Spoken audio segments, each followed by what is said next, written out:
But एक और ऐसा स्टॉक है गौरांग जी जहां पर लगातार जो गिरावट हावी है, और मैं बात कर रही हूँ वोडाफोन आइडिया की, क्योंकि हमने फ्राइडे को भी देखा था 6% ये कमज़ोर हो गया और अब अपने लेवल्स अगस्त 2023 के लेवल्स के आसपास आ चुका है। गौरांग जी, कुछ दिक्कतें जो हैं उससे हम सब वाकिफ़ हैं, एजीआर ड्यूज हो जाए और ऑपरेशनल टर्न अराउंड वो फिलहाल काज पे नहीं है, बट जिस तरीके से इस पूरे साल न्यूज़ फ्लो रहा है वोडाफोन आइडिया के लिए, चाहे वो एफपीओ को लेकर हो या इनके आने वाले 5G प्लान्स को लेकर, ऐसे में रिटेलर्स काफ़ी बढ़ चढ़ के इन्होंने पार्टिसिपेट किया है स्टॉक में। 7.5 के लेवल्स पे गौरांग जी कैसा दिख रहा है आपको, और इस पे कोई टिप्पणी? सृष्टि, थोड़ा बहुत समय दीजिएगा इस प्रश्न का उत्तर देने के लिए। देखिए, दिक्कत वोडाफोन आइडिया से ये है कि लोगों की जो सोच समझ और जो रणनीति होती है ये स्टॉक में निवेश करने की, वो बहुत ही नासमझ वाली होती है। माफी चाहता हूं, मैं इस शब्दों का प्रयोग कर रहा हूं, लेकिन पहले तो एक डिस्क्लोजर दे देता हूं, अनिवार्य है मेरे लिए ये देना। जब इसका मेरे ख्याल से एक एफपीओ आया था 11 रुपए के आसपास, सृष्टि, अगर मैं गलत हूं तो आप मुझे सही कीजिएगा।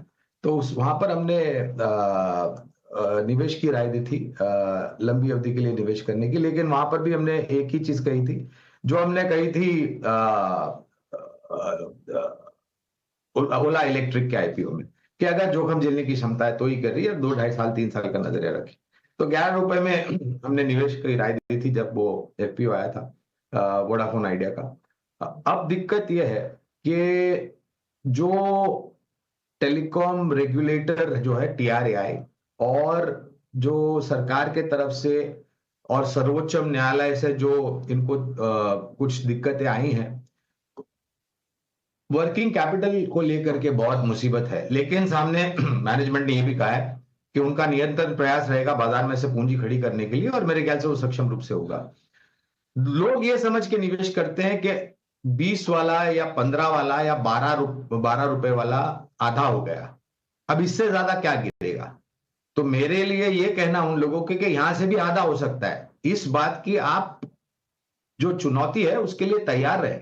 ऐसा नहीं है कि ये एकदम से निकल करके उभर करके आएगा। कोई लोग ये बोलते हैं कि सरकार की हिस्सेदारी है, सरकार इस कंपनी को डूबने नहीं देगी, वगैरह वगैरह।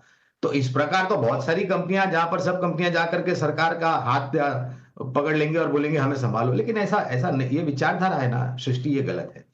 हमें लग रहा है कि ये उभरेगा, और मैं भी मैं निजी तौर पर ये कहता हूं सृष्टि के, हमारे जैसे भारतवर्ष में सिर्फ 2 कंपनियों की ड्यूपॉली होना बिल्कुल अनिवार्य नहीं है, ये गलत है। खास करके ऐसे क्षेत्र में जहां पर महीने दर महीने उपभोक्ताओं की संख्या बढ़ रही है, ना तो सिर्फ वॉइस को लेकर के, लेकिन स्मार्टफोन यूजर्स की भी जो संख्या है वो बढ़ रही है, बिकवाली बढ़ रही है। तो ऐसी परिस्थिति में प्रयास ये होना चाहिए कि आप धीरे धीरे करके कंपनी को सक्षम बनाए। देखिए, अभी भी 4G में जी रहे हैं, 5G का माइग्रेशन पता नहीं कब होगा, महीने दर महीने उपभोक्ताओं की संख्या कम हो रही है। तो दिक्कतें काफी हैं। ऐसा नहीं कि आपको 6 महीने, साल भर, 1.5 साल में इसमें बहुत बड़ा परिवर्तन आता हुआ दिखेगा। हो सकता है इसमें 2 साल लगे, 2.5 साल लगे, 3 साल लगे। तो ये तैयारी आपको रखनी चाहिए।